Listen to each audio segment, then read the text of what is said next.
All right, now on the national front, obviously you know the headlines. Republicans win control of the Senate, waive all those other things, increase the majority in the House, all real. But question is, locally, how did House races in our region go yesterday? Andrew, you were keeping tabs all last night with me while he was gallivanting over in the Sheridan. He was at a party. Yeah, exactly. A party. Yeah. Party. Oh, yeah. Had a better time than Napoli. Go ahead. Yeah. Rich, no real upsets to report in our region. The surprises might be the margins of victory in some cases. Let's go around the tri-state. In New Jersey, nothing changed. Every incumbent running won re-election, and there were no party changes in the districts where incumbents retired. So if you're in Jersey and your old congressperson was a Democrat, they still are. Same if you're represented by a Republican. Two surprises in Connecticut, not in who won, but in how much they won by.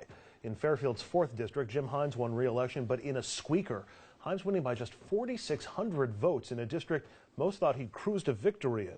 While in the Connecticut 5th, the northwestern corner of the state, Elizabeth Esty won a second term by 7 points.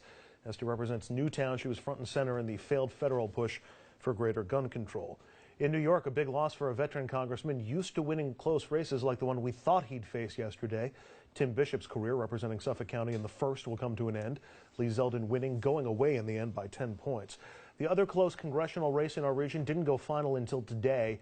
In the Hudson Valley, Sean Patrick Maloney narrowly fended off a challenge by former Congresswoman Nan Hayworth. One wonders if the narrow margin will prompt a third matchup of the two come 2016. To Staten Island, where voters sent Michael Grimm and his 20-count federal tax charge indictment back to Congress, Grimm beating Dominic Carter by 13. Other races, the margin was the story, not the result. Nassau County's 4th district, Kathleen Rice on a bad night for Democrats beat Bruce Blakeman by nearly 30 points to succeed the retiring Carolyn McCarthy. While one district over, Steve Israel, whose other job is to help elect Democrats to Congress, won by only 10 points. Back to the Valley, where Nita Lowey won another term, but in the smallest margin of victory for her since her first election back in 1988. And then there were the two blowouts where we did see it coming. In the Valley's 19th district, Chris Gibson beat Sean Eldridge by 30 points, while Long Island Republican Peter King won his race by 38. Two final congressional notes from elsewhere in New York. In Rochester, veteran Congresswoman Louise Slaughter leads her race by just 582 votes out of 185,000 votes that were cast. For reference, President Obama won that same district 2 years ago with 59% of the vote. She's up by 582. Finally, meet Congresswoman-elect Elise Stefanik, elected last night to represent the 21st district. That's way up north near the Canadian and Vermont borders. Stefanik becomes the youngest woman ever elected to Congress. Rich, she is just 30 years old. Wow.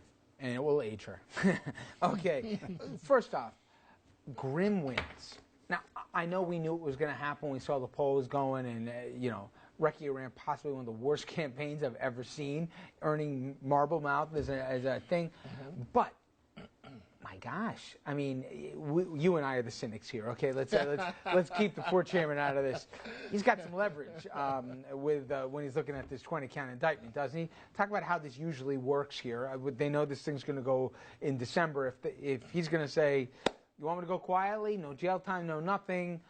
I'm a re-elected congressman. That counts for something when you're talking to the feds, making a deal, right? Well, how this goes, there are a couple of ways to look at this.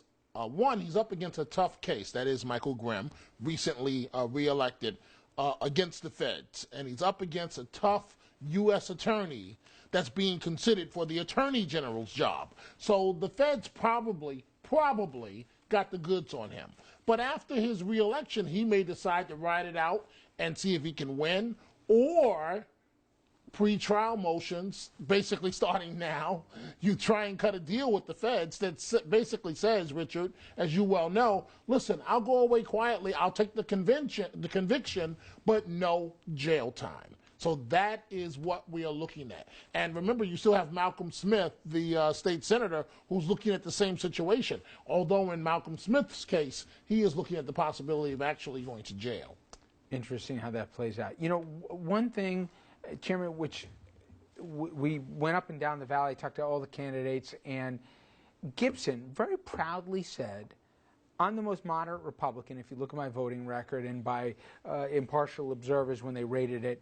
And he made a point of that. He made a point of that in every interview that we did with him. He made a point of his campaign literature and everything else.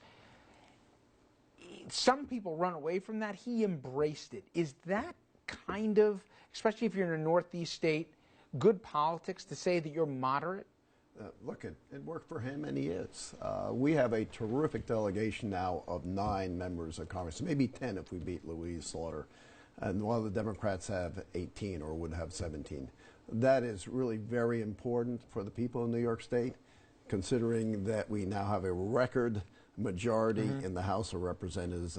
It could be close to 250. Before we wrap this segment, a little birdie told me that if it goes the way that many expect from Mr. Grimm, there's already names emerging if there were a special election, including a very familiar name for Staten Island, Mr. Fasella. Are you hearing some of the same things? Well, let me just say, you're getting way ahead of the game here in your cynicism.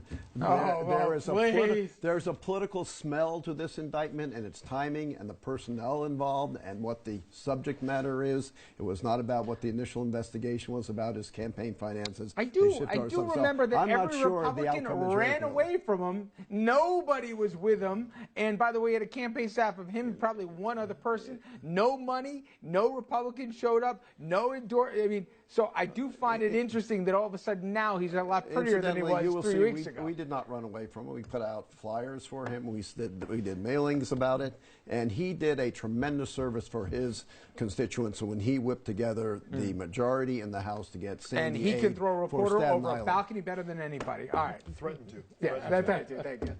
Important clarification. All right, coming up next year, we're going to switch our focus to ballot measures. Turned out it was a good night, believe it or not, for raising the minimum wage, even if it was a bad night for the party that was actually pushing it. Stay with us.